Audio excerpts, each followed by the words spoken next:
In our ongoing exploration of mental fitness, we've delved into various aspects of our psychological well-being. Today, we're focusing on a fundamental element that shapes our mental landscape, our inner dialogue. Whether you call it self-talk, mind talk, thoughts, or chitchat, this internal conversation plays a crucial role in our mental fitness. The prevalence of inner dialogue. Did you know that on average we have an estimated 40,000 to 60,000 thoughts per day? That's a lot of inner chatter. Unfortunately, the majority of this mental dialogue tends to skew negative. These thoughts often revolve around past experiences or perceived future events, frequently manifesting as fear, false evidence appearing real. The power of imagination and memory.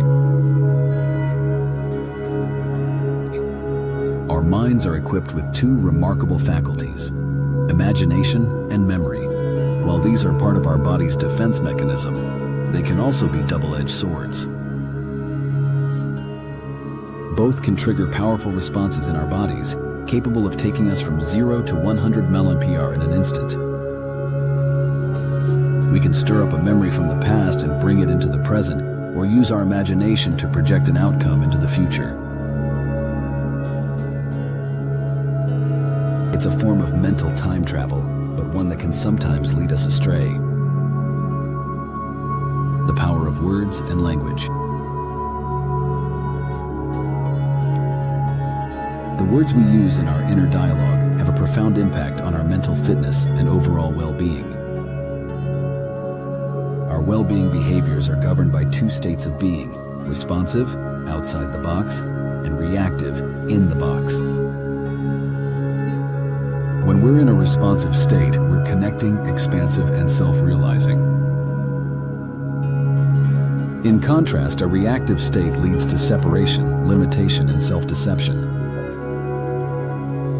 The language of reactivity. When we're in a reactive state, our inner conversation often starts with phrases like, "I can't," "impossibility," "I have to," "survival," "I should," "ought," "must," "obligation," "I desire," "have to," "will," "proving." These conversation starters or words used in statements enable negativity to continue, falling like dominoes in our minds. The language of responsiveness. On the flip side, responsive language centers around "I choose." This simple phrase opens up possibilities and puts us in control of our actions and reactions.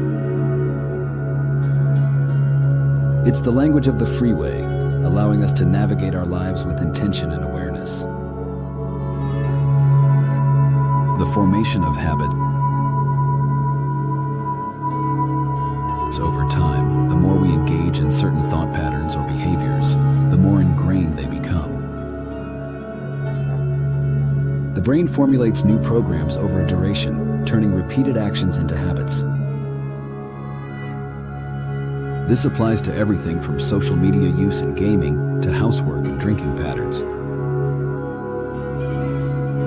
Awareness of this process is the first step in taking control of our habits, and by extension, our lives. Breaking the cycle.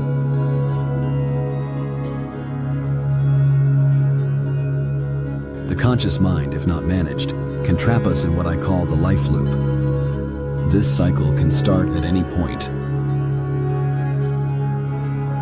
Victim mentality. Entering conflict. Distraction and avoidance rather than taking responsibility. Concern.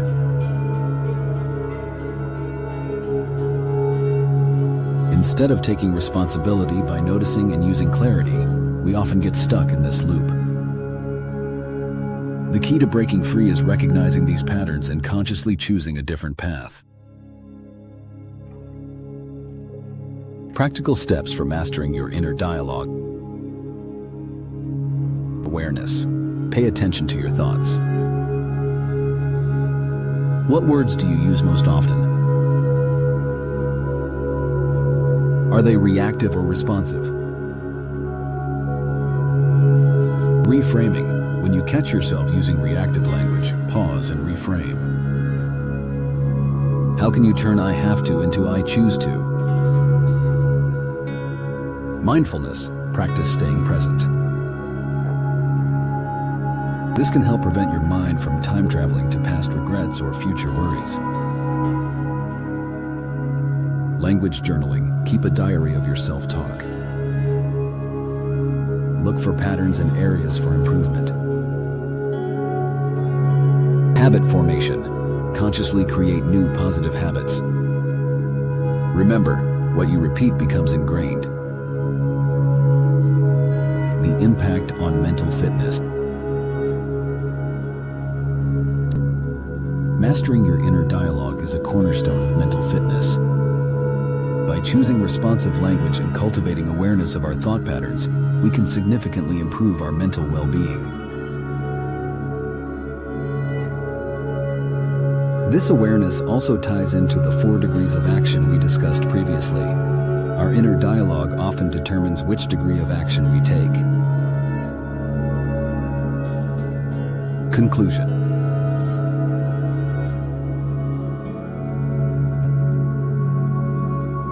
The conversations we have with ourselves shape our reality.